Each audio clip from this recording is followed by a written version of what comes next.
Welcome to Kavitha recipe Tamil. இன்றைக்கி பார்க்க போகிற ரெசிபி ஒரு பாதுஷா எப்படி செய்யலாங்கிறத பார்க்கலாம் வாங்க. ஃபஸ்ட்டு இந்த ரெசிபி செய்ய இந்த கப்பில் மைதா எடுத்து வச்சுருக்கேன். ஒரு கப்பு மைதா, அதே அளவில் கோதுமை மாவு 1 கப்பு, சர்க்கரையோட அளவு 1.5 கப்பு, 1 கப்பு எடுத்து வச்சுருக்கேன். நெய் தேவைக்கு ஏற்ற மாதிரி சேர்த்து இந்த மாவு 2 மாவையும் சேர்த்து நல்லா பிசையணும். இப்போ இந்த பாத்திரத்தில் ஒன்றா சேர்த்துக்கலாம்.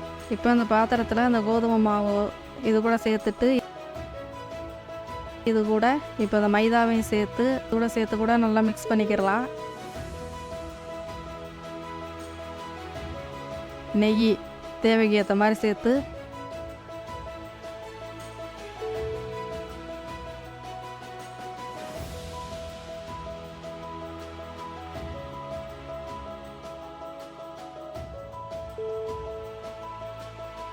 இப்போ இது கூட வாசனை இல்லாத ஆயில் ஒரு 2 ஸ்பூன் சன்ஃப்ளவர் ஆயில் எடுத்து இது கூட சேர்த்துக்கிறேன்.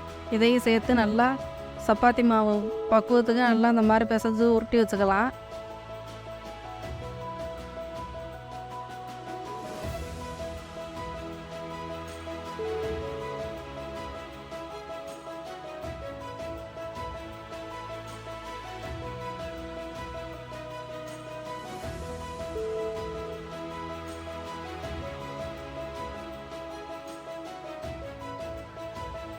சப்பாத்தி மாவு பக்குவத்துக்கு நல்லா இந்த மாதிரி பிசைஞ்சு உருட்டி வச்சுக்கலாம்.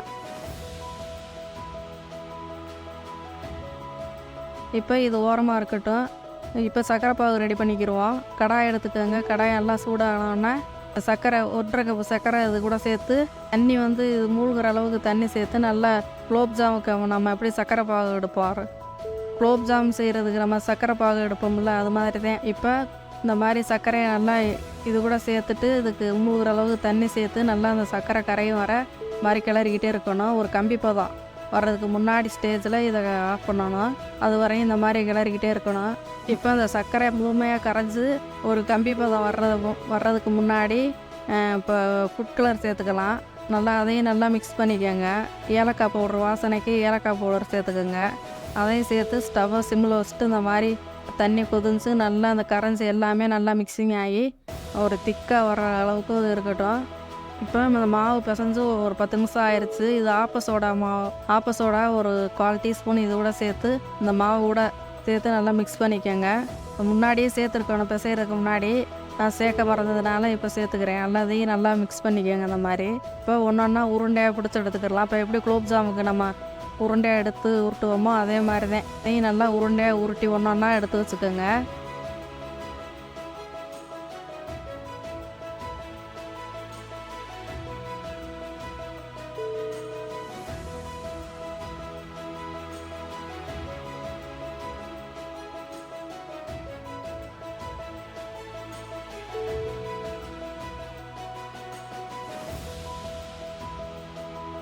இப்போ அந்த உருண்டையை எடுத்து கையில் அழுத்திட்டு இந்த மாதிரி இப்போ அது விரல்னால இந்த மாதிரி அழுத்திக்கங்க. 2 பக்கமுமே இந்த மாதிரி ஒரே மாதிரி அழுத்தி எல்லா மாவையும் இந்த மாதிரி ஒரே மாதிரி அழுத்தி வச்சுக்கிடலாம்.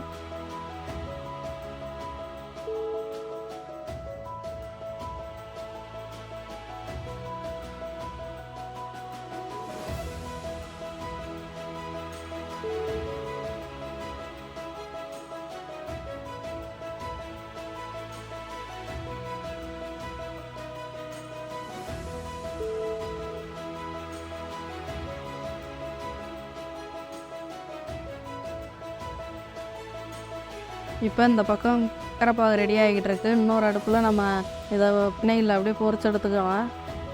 இப்போ ஸ்டவ்வை பற்ற வச்சு கடாயை எடுத்துக்கோங்க. நல்லா கடாய் நல்லா சூடாகினதுக்கு பின்னாடி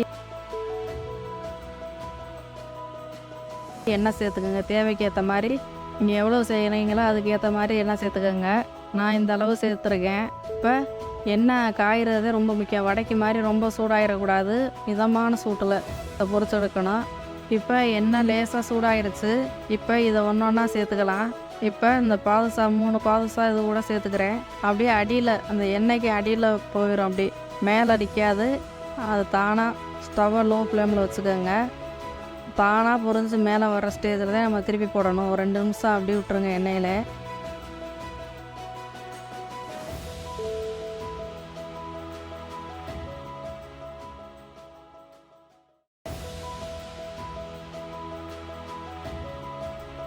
ஒரு 2 நிமிஷம் கழிச்சு அப்படியே எண்ணெயில் அப்படியே பொரிஞ்சு வர்றது நமக்கே தெரியும். கலர் மாதிரி வருது பார்த்தீங்களா? இப்போ இந்த அளவுக்கு வர்றப்போ நம்ம திருப்பி போட்டுக்கலாம்.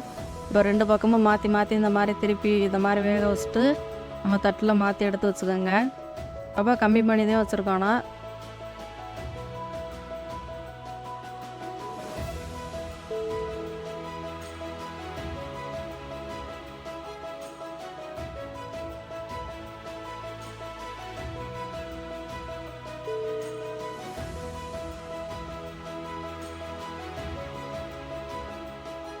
இப்போ திரும்பவும் இந்த பாதுஷா இருக்கிற மாதிரி ஒரே மாதிரி பொரிச்சு எடுத்துக்கோங்க. இப்போ இந்த பக்கம் வந்து குலோப் ஜாமுன் நம்ம ரெடி பண்ணுற சர்க்கரை பாகு மாதிரி தான் ரெடி பண்ணி வச்சுருக்கோம். இப்போ இது பொரிச்சதெல்லாம் எடுத்து இது கூட சர்க்கரை பாகு நம்ம வந்து ஊற வச்சுக்கிடலாம். ஒரு 10 நிமிஷம் ஒரு 15 நிமிஷம் அப்படி சர்க்கரை பாகில் எடுக்காமல் அப்படியே ஊற விட்டுருங்க. இப்போ பாருங்கள் நல்லா சாஃப்டாக இருக்குது பாருங்கள் பாதுஷா.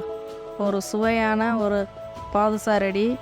வீட்டில் இருக்க பொருளை வச்சு நீங்கள் உடனடியாக அந்த மாதிரி ஸ்வீட் செஞ்சு சாப்பிட்லாம். இந்த வீடியோ பிடிச்சிருந்தா லைக் பண்ணுங்கள், ஷேர் பண்ணுங்கள், சப்ஸ்கிரைப் பண்ணுங்கள்.